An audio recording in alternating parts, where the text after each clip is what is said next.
Hello! Bunch of tough guys. You look like a bunch of fifth-grade sissies after a cat fight. You got anger, that's good. You're gonna need it, son. Mister, I have not begun to project my anger onto you. I'll smack you in the mouth. I'm Neil Diamond. You're crazy. What's wrong with you? How does that sound for a change? Dude, he's right. How many times do you have to watch this crash and burn before you say enough? What's the point in arguing? That's right. We can't have anyone freak out there, okay? We gotta keep our composure. God, I feel great. I'm almost happy. Let me revel in it.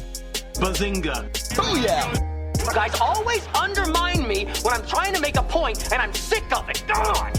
I'm surrounded by idiots. Stop making such a big deal out of it, but you just don't listen. You should never be allowed to talk to people. What did you say? Shove it up your butt. And here he is, having the time of his life.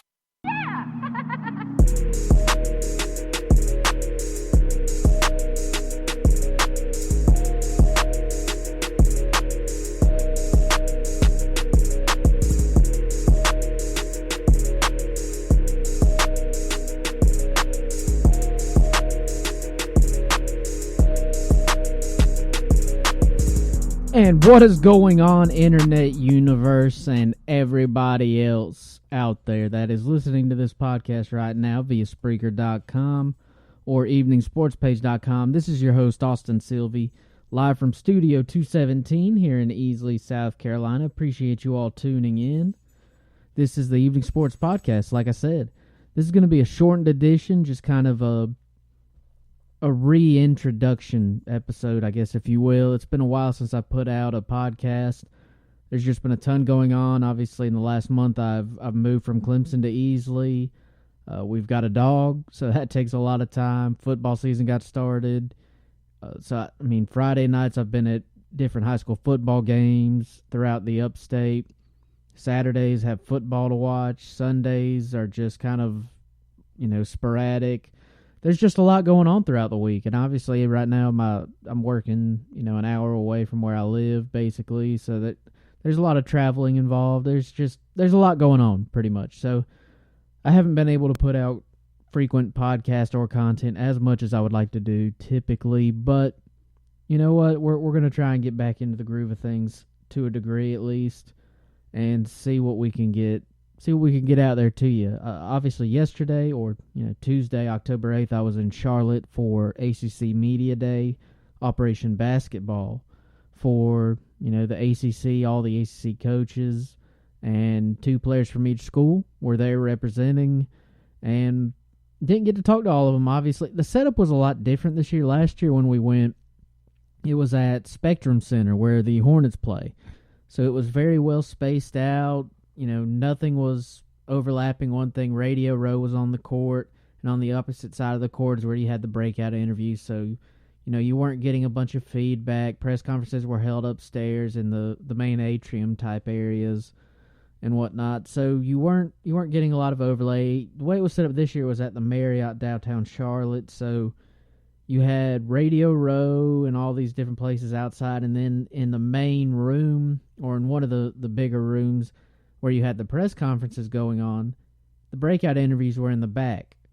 So that was all taking place in the same room. So while we're interviewing some coaches, players, you'd have people up on the podium answering questions at the press conferences through mics, so you can hear those guys speaking, overlaying some of the audio from the breakout interviews. It was very compact. I liked it a lot more at the Spectrum Center. I just thought it was better space. Now, obviously, I know there's reasons they couldn't do it there this year, but I'd like to have them get it back out there at some point. I really liked it at the Spectrum Center. Thought it worked really well. It was fine. At the Marriott or whatever, they do a good job hosting it. It wasn't terrible. I just prefer when we're doing these breakout interviews that we are not also getting press conference audio over microphones overlaying our breakout interview audio. That's just, a preference. I don't like that, hearing 2 different people talking like that at once. It kind of gets a little mumbled. You may miss something, whatever the reason. But basically, before I get Yeah, my dog's in here with me, so she's got her little puppy chew toy that squeaks. So that's what that is. But like I said, this episode, I got to talk with Brad Brownell a good bit, asked him about 4 questions or so. Obviously, I got about 30 minutes of audio from him, but I selected the 4 questions I asked him. I tried to get I was a little more technical with the technical aspects of basketball, certain players, and what we can expect to see from some of them going into the season this year. So I singled my questions out. I'm going to play them for you, and that's kind of going to be the basis of this episode.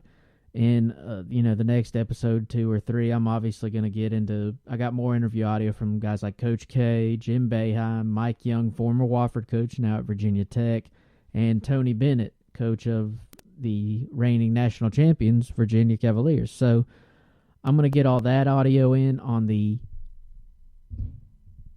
Sorry, trying to fix this cord. Get all that audio in on the next episode or 2, and as well as put out a question on social media recently. What are the best high school football rivalries in the state of South Carolina at any point in time, any period?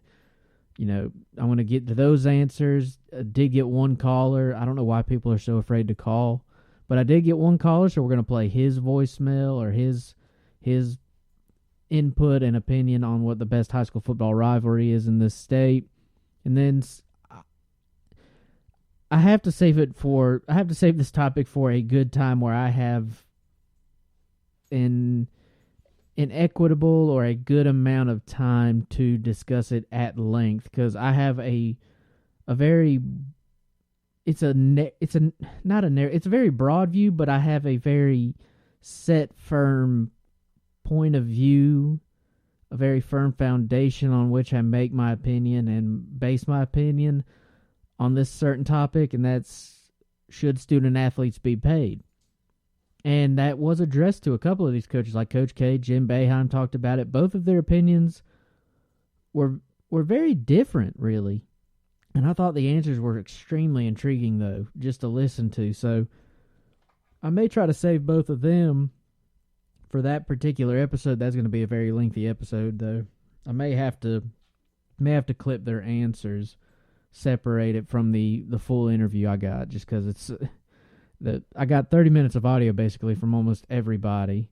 So I don't want to just saturate or oversaturate with interview. I should probably clip it and just give you the pieces that you need to hear in reference to that topic. But anyways, I want to get into my questions that I got for Brad Brownell at ACC Media Days on Tuesday. Question number 1, I asked him about the experience in Italy and some of the rules they got to play with in international basketball, playing with some different rules. The play clock was 6 seconds shorter than it is in the NCAA. The three-point line was pushed back to what it now will be in the NCAA. So just asked him how he thinks those may translate. Here's that audio from ACC Media Day from Brad Brownell.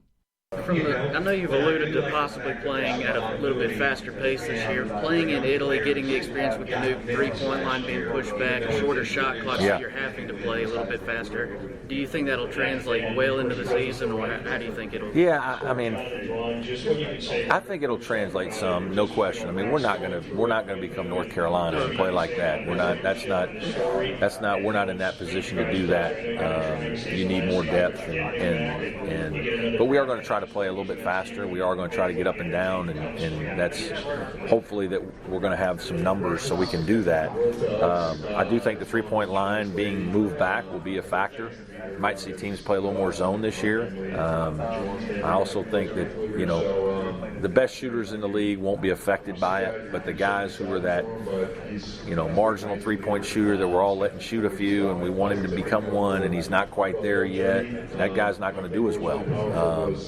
And the shot in the corner is tight, and there's going to be a lot of guys step out of bounds because your footwork has got to be, on point for that space. And so I do think the game's going to be affected by the line.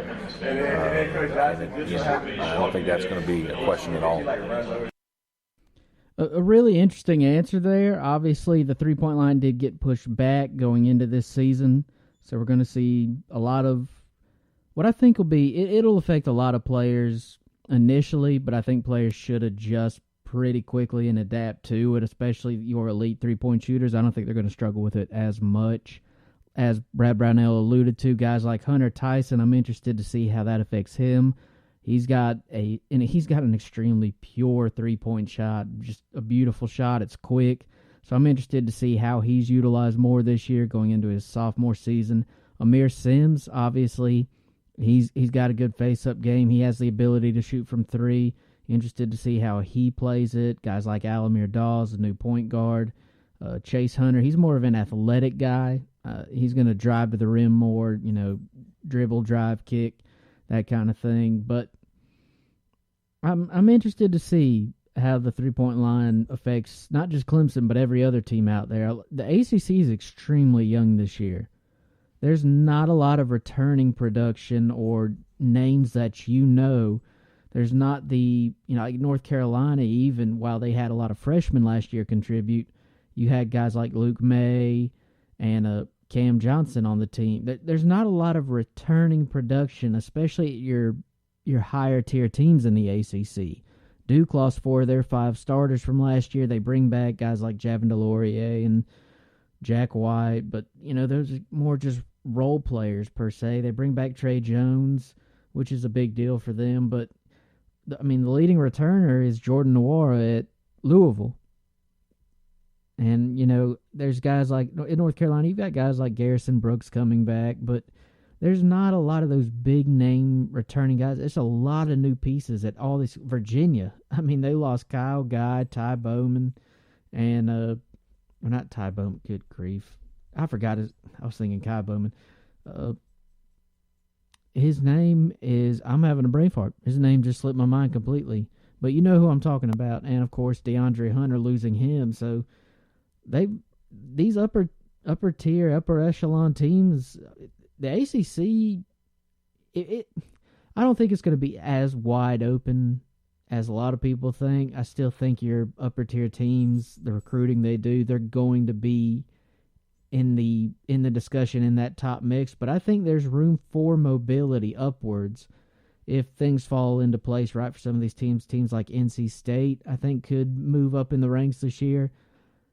Clemson, if they can get healthy, there's word Jonathan Baer and Clyde Trapp could both get back earlier than expected, maybe by December for Baer, late January, or early mid-January possibly for Clyde Trapp. I think that would be absolutely huge. If the 2 transfers in Kevon Moore and Nick Honor, if at least one of them could get an approval on the waiver to play or to be immediately eligible, that would be huge for just numbers, depth purposes. Like he said, they're going to play at a faster pace this year, but they're not going to be able to do it. They're not going to do it like North Carolina does it, where they're just, up, down the court, fast, move. It's not going to be like that. Like you said, they don't have the bodies for it, but if they can get those bodies back like a Bear, like a Trap mid-season, and if they can get at least Kevon Moore and or Nick Honor approved, I think that's going to help the team a ton, just with depth, experience, all that kind of stuff. That's going to be huge for them if they can get that worked in their favor. There's not a lot that seems to go in Clemson's favor in these kind of things very often, though, but we're going to hope for the best, and we'll see what happens. The second question I got to ask him, though, in these breakout interviews, I asked about improvement for upcoming sophomores, how Clyde Trapp, from his freshman to sophomore year last year, I thought he just showed tremendous amounts of improvement. His three-point shot was, it was a million times better than it was his freshman year. His vision on the court, his dribbling, everything he did, he improved. You could tell he's a workhorse. He works at it outside of practice, in practice. Like he's a guy that works on his craft, and you could tell. So I was kind of interested to see what Brownell thought going into this year. What are some of the rising sophomores? Who are some of the guys that we could see that kind of level of improvement possibly? You've got Hunter Tyson, John Newman. What of these rising sophomores, or I guess they're not rising anymore, their school started. But what of these sophomores that were freshmen last year? Which ones are going to show the most improvement that we could see just more production and more consistency out of? So that was the second question I got to ask, and here's the audio. I think Clyde Trapp, watching him last year, I saw a tremendous jump in his improvement from his freshman season, shooting everything. He just, what do you, from the sophomores, now like Tyson? What do you, have they improved significantly? Yeah, they have. And I think John, as much as anything, is just continuing to work on his all-around skill set. Like, he's one of those guys that could do some things, but maybe wasn't quite as confident in his own ability and just needed a little seasoning and needed a little bit more skill work and development, and just in terms of like reps with shooting, ball handling and decision making. And I really think that you started to see some growth from him in Italy when, Marquise Reed isn't here anymore. Elijah Thomas isn't here. Shelton Mitchell's not here. When we create a situation, you got to close out. You got to go make a play for us. And him just beginning to embrace that, accept that, and want that was something that I think we saw him grow in Italy. He started to make more plays for us. Hunter Tyson, I think, is a guy who just needs more strength, and as he gets that, he's going to be a good player because he can shoot the ball. He's a better rebounder than people realize. He's not afraid of contact. He's not afraid to stick his nose in there. And so that was something we identified in the recruiting process. And I think he's just, with those two guys, it's about confidence and just kind of getting the opportunity. And that's starting to help him. Trey Jemison is just continuing to work on his reps and just becoming a more complete basketball player, just getting more comfortable physically. He's obviously there. He's a competitive guy. He's a great team guy. I mean, he wants to win for the team. He's all about the team. He just defensively he keeps getting better. He's starting to rebound the ball with the ferocity that we expect.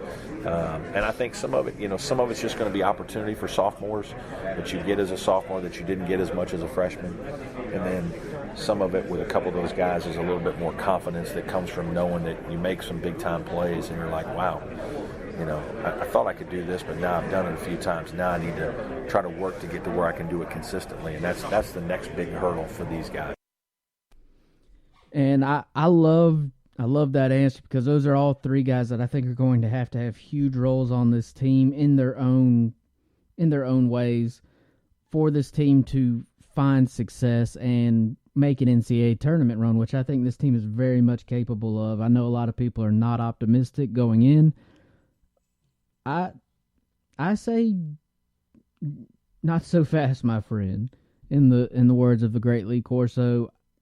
I think this team has a lot more potential than people understand. Now, right now, yes, they're a little hurt, a little banged up. He did say in the full version of the interview at one point that Trey Jemison is dealing with a concussion. That's not going to keep him out long term, obviously. It will affect some practices, right now. But once he'll be back from that, I'm going to guess within a week or two. Don't hold me. I'm not completely sure, but it's not going to affect him going into the season. But guys like Hunter Tyson, he mentioned how he's a lot more physical than people think, and I can attest to that. I was courtside for one or a few games last year, but I remember one particular game. I don't remember the opponent, but I just remember Tyson getting a few more minutes than normal. He was diving after loose balls. He was playing hard defense. He was, he was all over the court on defense. And like you said, he can shoot. Hunter Tyson has a beautiful shot. Pure, quick, efficient. I think when he's the kind of guy, he's almost like a Gabe DeVoe, but I think he can reach that. Gabe DeVoe is a senior. The way he shot the ball, like when one went in, game time. That was it. He was going to hit at least 3 or 4 more before he missed one, and then he'd go and hit 3 or 4 more anyways. But I think Tyson can reach that level much sooner given the right opportunities. And the way this team's going to play this year, I think he's going to have a lot more opportunities. Now, with the three-point line pushed back, as I mentioned earlier, that's going to be an interesting thing to keep an eye on, as if that affects him. Those corners are going to be tight. Is he going to try to, stay on the elbows or more towards the middle? I don't know. But the way he's utilized, and like you said, if he could just get stronger, I think he's going to be a really good defensive player on top of being a really, really good shooter and a better athlete than people understand. And John Newman, I think, is going to be absolutely phenomenal this year. I mean, that kid displayed he's an athlete. He's a pure athlete. And my next question that I'm going to get to addressed more of what I, kind of wanted to know about him defensively and who he could try to possibly replace or eventually replace the defensive production. The stats that don't show up on the stat sheet. I think he could replace a very key person from these past couple of teams on the defensive side of the ball. But offensively, I have no doubt he's going to be a force. That kid's athletic. He can drive. He can shoot. He's got I think he has a really nice mid-range game. If he's got like Brownell alluded to, he's just got to be confident that these guys that are rising sophomores now, they've got to know now. They've got that year under their belt, so now they know now. It's like, all right, I know I can make the play. I've done it. Now I just got to do it consistently and have the confidence to continue to do it, even when my shots aren't going in. If I'm getting beat defensively, if I just can't get it together one game, I've got to have the confidence to come back and say, look, I've done this before. I know I can do it. And I think all three of these guys, Trey Jemison, I think defensively, he's really good right now. He's 7 foot tall and thick. I mean, he's built and ready to go. His biggest area of work that's needed, area you want to see improvement in, is going to be on the offensive side of the ball. Just some post moves, figuring out how to work in the paint. I think defensively he's big enough and he's schooled enough. He can alter shots. I think he's fine defensively. Obviously, you can always improve and get better, and there's room for it. But I don't think the defensive side of the ball is his biggest weakness right now. Right now, we're going to need to see more production offensively from him. So I'll be interested to see what he looks like going into the season, because he's Clemson's big man. They did bring in another guy that I didn't even know about until yesterday. I somehow missed that memo. His name, I'm trying to remember where he is. Paul Grinday. He's a grad transfer, 6'10", 300 pounds. So he's a big boy. Really big. I'm going to be interested to see what he looks like in person, see how he plays. I'm not really sure anything about him. I don't know about his, like I said, I just found out about this yesterday at ACC Media Day, so I may need to look up some film, see what he looks like, what kind of player he is, but he's kind of he's an unknown right now. Trey Jemison is the big man on this team, the lone big man. And that's why I think guys like Amir Sims, which I ask about in question 4, are going to have to do a little more than, just face up. He's going to have to get in the paint a little bit more, but that'll be in question 4. Question 3 I want to get to real quick, John Newman.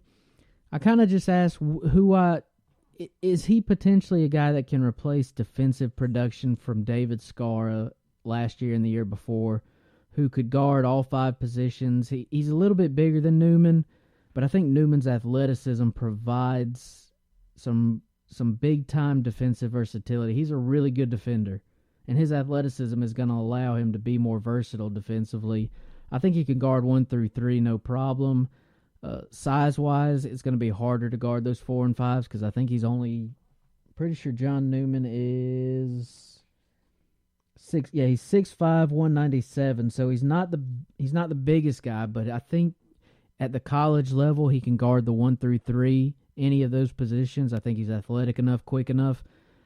4 and 5, I don't think he's going to be able to do, guard those guys the same as David Skara. Skara could guard 1 through 5 most of the time. Size-wise, he could handle it. I mean, Skara was a 6'8" guy, so he had 3 more inches, but at the college level, there's not as many centers that are 6'10", 6'11", 7. You're not seeing as many of those as you used to. So you were able to use him 1 through 5, whatever you needed him to do, he could do it defensively. I think Newman can be that same guy at a higher level, but mostly just 1 through 3, possibly some 4s as well, depending on the lineups they're facing. But I asked Brad Brownell what he thought about John Newman and his defensive prowess. And losing David Scarr, obviously just a lockdown defender. You could trust his defense, any position.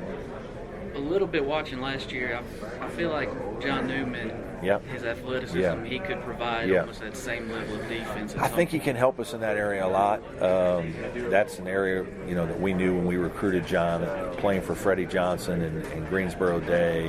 That those guys, man, they teach defense and they get after people, and it's a priority. And so we felt like John would bring that attitude to our team, and he did. Now it's just about, again, experience of being able to deal with some things, but I think he's ready to do that. I think he wants to be a good defender. I think he embraces that challenge. I also think that some of our young guys, our young guards, are going to have the ability to guard the ball maybe even a little better than Shelton Mitchell, who unfortunately probably played the last year and a half with bad knees and couldn't move around quite as well as he once could. And Marquise, who we needed out there about 34, 35 minutes a game, so we couldn't quite wear him down that way. I think this year, if we get our numbers the way we want, if we get a break on a couple things and don't have some injuries, we can be a little bit more aggressive defensively, which will help our team. And see, like he mentioned, John Newman came from a high school where defense was pushed. It was a main focus. They were aggressive. I really love the prospect of John Newman kind of stepping into that David Scarr role, but also being able to produce offensively more consistently as well. I think Newman is going to be a very, very good player at Clemson, and he's going to be a key in the success they have this year. And I think there's a reason he was the other guy besides Amir Sims selected to go to ACC Media Day, because I think he's become a vocal leader, even just as a sophomore now. I think he's become a key cog in this Clemson machine, that he's key to their success. He's going to be a big part of this team on both sides of the ball. And like you said, Shelton Mitchell's knees, bless his heart. I mean, I appreciate everything Shelton Mitchell did at Clemson. That kid is a phenomenal player, a hard worker. He was a leader, and just physically last year he couldn't do what we've seen him do before. And that's not his fault. It's just, that happens with some players. He just had some physical limitations, and like Brownell alluded to with Marquise Reed, he had to be out there almost 40 minutes every game, pretty much the whole game. And, you didn't have a bunch of established depth. And last year's team returned a lot of starters that are good players, like really good players, historical players at Clemson. But the way the team was set up, I think even before the season, while we saw, okay, look, they're returning 4 starters from a Sweet 16 team. Basketball, especially when you get later in the season, get into tournament time, depth, you limit depth, but you want to be able to, throughout the regular season, utilize your depth so you're not wearing out your players. And the way the team was, the way the team was put together, it was kind of like the 2 years before last year with Jerron Blossom game, how everything ran through Jerron. Last year, I think everything had to run through Marquise Reed, and it makes sense. They are your best players. They're your scorers. But I think that limits, to a degree, how successful your team can be, especially if that guy's not having a good day. Your point guard, who you look to be your floor general, your facilitator, the guy who pushes the ball on transition. And when he has knee issues and you have to run it through your main guy, teams can key in on him. You don't have the shooter like a Gabe DeVoe, and it affects the team chemistry on court. It affects their ability to do what they want to do. I think that this is by far the most talented and most athletic team Brad Brownell has had at Clemson, by far. Now, whether it translates to wins and success, I don't know. There's a lot of young pieces, a lot of new pieces. They've got 9 newcomers on this team alone. 7 returners, 9 newcomers. That's a lot of newness, a lot to implement. That's why I think that trip to Italy was so important. Because they got that chance to practice earlier, got that chance to play and, face other competition, battle adversity, come from behind, learn how to play as a team, learn each other's strengths, weaknesses. You're getting the chance to play with the new three-point line depth, the how far the three-point line is back. And that's a new thing in the NCAA that a lot of teams aren't going to have experience in until they play a couple games this year. And that's why I think that trip was so important, not just for team chemistry, but for the technical side of it, playing with a 6-second, or not a 6-second, it's 6 seconds fewer than the NCAA. NCAA plays with a 30-second. They played with 24 seconds, like I alluded to in my first question, where they're getting that chance. They have to play faster, play with a more of a pace because of that shorter shot clock, which I think gives them the ability, they kind of know how to work with a shorter shot clock, how to play a little bit faster, but they'll have 6 extra seconds if things break down, reset the play, run it. That trip was huge, I think, and is going to show and pay dividends this season. But the big thing, like he said, they've got to have some things go their way. Last year, things just did not go their way at all, ever, essentially. The year before, more things did. I think this year, if things go their way, and I have a really, I don't know, maybe it's just blind hope. I don't know. I just have a feeling this year's going to be more special than people understand. And I think it's going to be a very fun team to watch. They're going to play hard offensively, defensively. They're going to move the ball, get up and down the court. They've got athletes everywhere. They've got shooters. I think the Clemson fan base is going to be pleasantly surprised with what this team can do this year. But last but not least, before I ramble on for too long, I asked about Amir Sims and what we can expect to see from him this year. Obviously, his first 2 seasons here, he's a guy that came in with some promise. He came in, looked like he was NBA ready body-wise, and right now he is at 6'8.5". They have him listed 6'8.5", 240. So he's a big guy, big body. He's athletic. He's cut. The guy has a great athletic body. I feel comfortable saying that. It is what it is. The guy's built, he's cut, he's made for this game right now. From what I saw in Italy, I saw a lot more back to the basket. I saw face-up game get better. I saw him step into that leadership role, which I think last year's team lacked one true leader. I think he's that guy for this team this year, along with, I know they're new transfers, the guys that can only be here a year, guys like Curran Scott and Tevin Mack.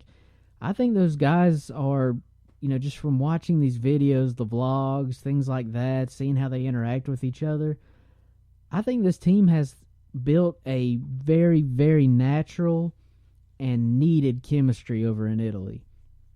And I think Amir Sims is going to be the vocal leader, the guy looked to in the critical crunch time in games. I think he's going to be that guy. And I think I voted him first team All-ACC preseason. I think he's going to have a breakout year. And I've been singing Amir Sims' praises since he got here as a freshman. But I think this year, the way this team's built, the trip to Italy, I think this is going to be a special season. But let's hear real quick from Brad Brownell about Amir Sims and what we can expect to see from him this season on the court. Can we expect to see, I know Amir Sims has a really nice face-up game. Can we expect to see him in the box, back to the basket a little more this year? I think it'll be a combination. I think what we're going to have to do is figure out what games he has the advantage down there, and what games he doesn't. There are going to be a lot of games in our league when he's not, when he's going to be 2 inches smaller and he's going to be 15 to 20 pounds lighter, and we need to move him around all over to take advantage of what he does best, which is that play on the move, play in the dribble handoff game, play in a pick and pop game, flash to a high post, make threes, hit guys on back cut passes, where he's almost an initiator of our offense. And so I think it'll be a hit and miss proposition where he sometimes is in there, but sometimes in our league, I think more times than not he'll be moving around. I'm one of the, I don't know if I'm, one of the few or the only person. I love listening to Brad Brownell talk X's and O's and talk basketball. He's a brilliant mind. I think any of the coaches in the ACC and any of the coaches in the country who know him and know about his coaching acumen and his coaching career, he's a brilliant X's and O's guys, and I love listening to him talk about the X's and O's and the technicalities of the game. And he's just a really brilliant mind that I think people and a lot of fans still undervalue and don't appreciate. But besides that, like you said, Amir Sims is a very versatile player. He's a guy that has had to be used in some different roles, and I think he's not the same player as Dante Grantham, but the way Dante Grantham kind of moved around, he could drive, hand it off. He could do a lot of things. I think Amir Sims has some of that same potential. He can shoot, he can drive, he can lay it up, dunk. He can, like you said, the pick and pop, all this kind of stuff. He's a very versatile player. But those games, there was a couple games in Italy. One in particular, I want to think it was a game against Israel, where he played back to the basket, and while these guys weren't the most athletic, they were grown men. Like, they were playing grown men over there in Italy. So, and watching him kind of just move these guys and basically man them. Just, he owned them a couple times in the paint where he put his back to the basket and he moved them out of the way on his way to the basket. And I think Amir Sims is going to have a big year. And I mean a big year. I think he's going to be the main reason Clemson makes an NCAA tournament run. He's the key that gets the car started, and that he's the gas that keeps it running. He's the main thing.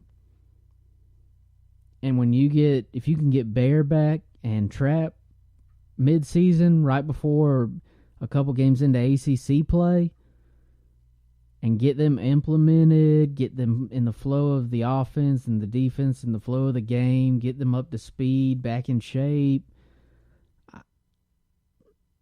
I'm telling y'all, I know people are down after last year didn't go the way a lot of people thought, and maybe we were expecting a little too much, weren't thinking about the technicalities of the game or the, Shelton Mitchell's injury issues. Losing a guy like Gabe DeVoe and Dante Grantham was so much more. It meant more than we thought initially. Don't let what happened last year with the expectations going in affect. I know they already have, but don't let them carry over into this season. This is a new season, a brand new team. And I think this team has the potential to be extremely special.